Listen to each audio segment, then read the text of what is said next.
Guards determine whether a request has access to a route handler or not. It is used for authorization and authentication. In a typical Express.js app, authorization and authentication are usually handled by middleware.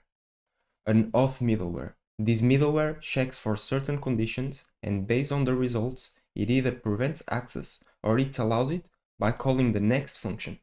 So if middleware already does that, why use guards?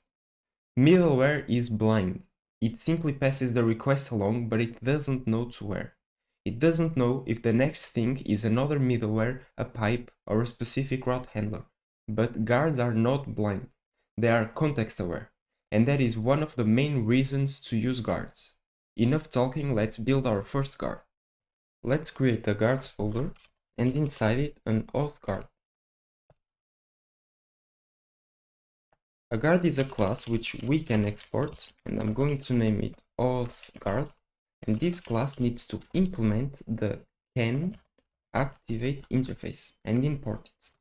You can control or command click on the interface, and right here you see it. It has a context. That is why I said it is context aware, and it returns some type of boolean. We can copy this and paste it right here.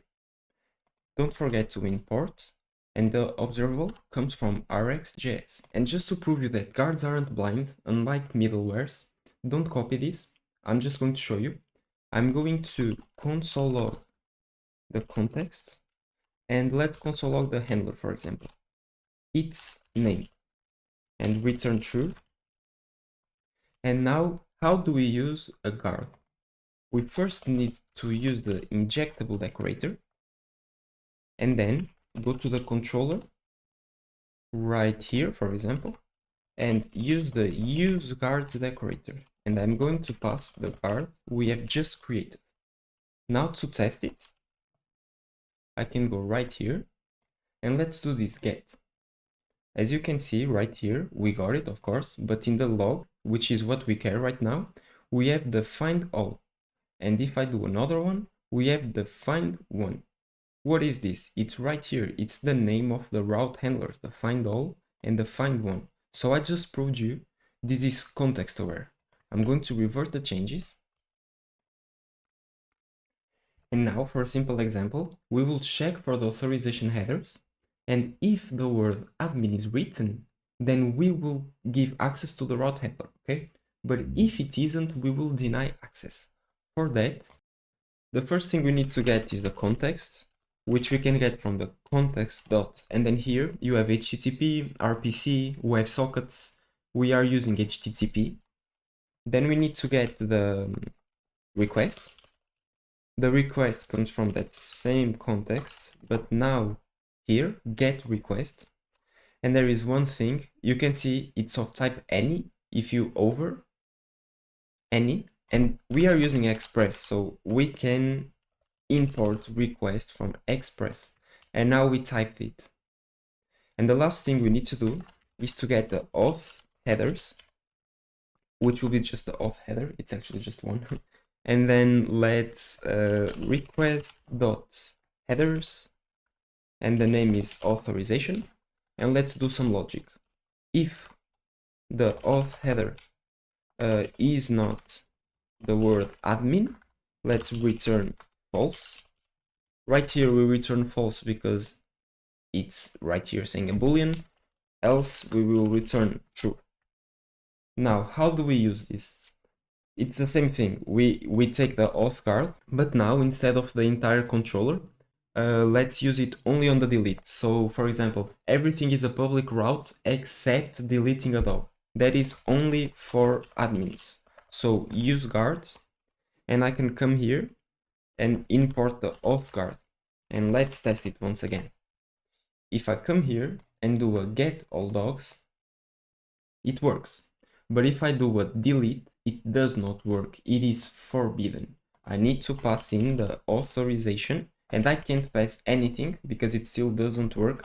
I need to pass admin, and it works. 204, no content. And you created your first guard. It's as simple as this. But what if I want other type of users, not just admins, to have access, for example?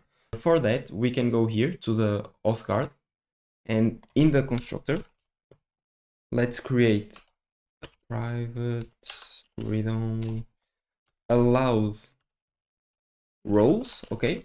And these roles will be strings in a list. And we only need to change the logic right here.